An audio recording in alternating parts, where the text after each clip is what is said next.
Albus Dumbledore is the greatest wizard of his age. He is the headmaster of Hogwarts, the leader of the Order of the Phoenix, the one man Voldemort ever feared. He is described again and again as good, but here is what nobody says out loud. Albus Dumbledore was not good. He was necessary. There is a difference between a good person and a necessary one. A good person makes choices because they are right. They protect people because people deserve protecting. They sacrifice what they have because they believe in something larger than themselves. A necessary person makes choices because the alternative is worse. They protect people because the math adds up. They sacrifice what they have and what other people have because the calculation requires it. Dumbledore is always described as the former. The books dress him in warmth and wisdom and half-moon spectacles. They give him lemon drops. They make him kind. But his decisions were always the latter. Every single one. Let's begin with Severus Snape. Snape loved Lily Evans for most of his life. Loved her deeply, badly, in the way that sometimes looks like love, and sometimes looks like obsession, and sometimes looks like both. Lily died, and Snape was destroyed by it. Dumbledore looked at that grief and said, "Use it." He didn't ask Snape to heal. He didn't protect him from the Ministry, who might have imprisoned him as a Death Eater. He made a bargain. Spy for me. Watch Voldemort. Be my instrument inside the darkness. And in return, I will protect what is left of her.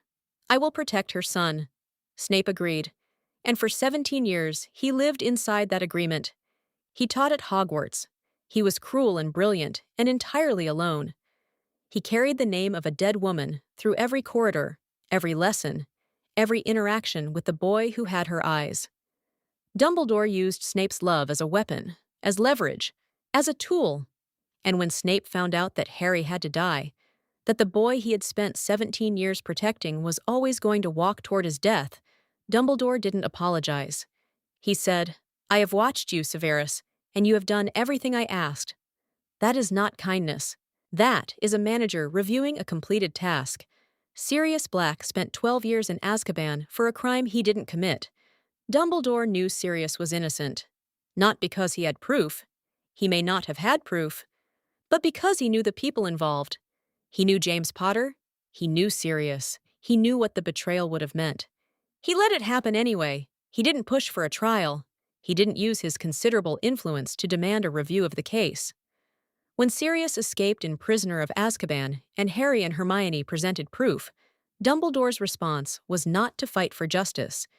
It was to use Hermione's time turner to save a hippogriff. Sirius got out because Harry acted, not because Dumbledore protected him. And then, in Order of the Phoenix, Dumbledore told Sirius to stay hidden, to remain in Grimmauld Place, to not act. Sirius obeyed.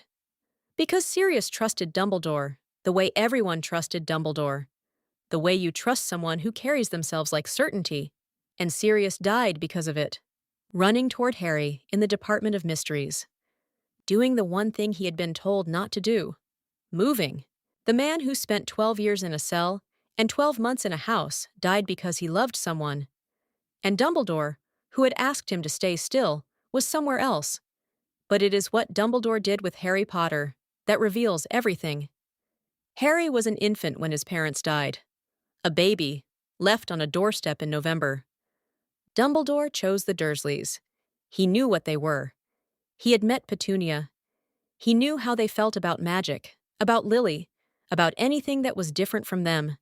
He chose them anyway, because the blood protection required it, because Lily's sister was the anchor for the ancient magic, because the mathematics of survival demanded it. He left a note. He didn't stay. And for 10 years, Harry Potter grew up in a cupboard under the stairs. He grew up being told he was nothing, nobody, wrong. He grew up believing it. Dumbledore knew. He had people watching. He knew what Harry's life looked like. He let it continue. Because a boy who arrives at Hogwarts with no sense of his own importance is more useful than a boy who arrives knowing he is the chosen one. Harry's suffering was not a side effect of Dumbledore's plan. It was part of it. And when Harry finally understood, when he stood in the headmaster's office and asked why, with everything broken around him, Dumbledore said, "I cared too much about you, Too much to load a child with that burden. But he had loaded him with a different burden, a heavier one. He had raised him, deliberately, to die. None of this means Dumbledore was wrong. That is the most important thing to sit with. Maybe Snape would never have turned without that grief used as leverage. Maybe Harry needed those 10 years to survive what came next. Maybe the plan only worked because every piece was placed exactly where Dumbledore needed it. Maybe the world is alive because of the decisions Albus Dumbledore made. But a person who does the right thing for the right reasons is good.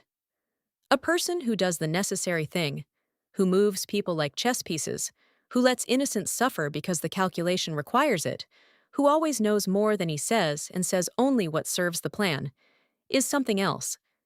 He is not evil. He is not a villain. He is a man who decided, very early, that some people were worth sacrificing for the greater good. And the tragedy is that he was right. The greater good was protected. The people he sacrificed are still gone. Albus Dumbledore was not good. He was necessary. And sometimes, when you are the one who was sacrificed, there is no difference.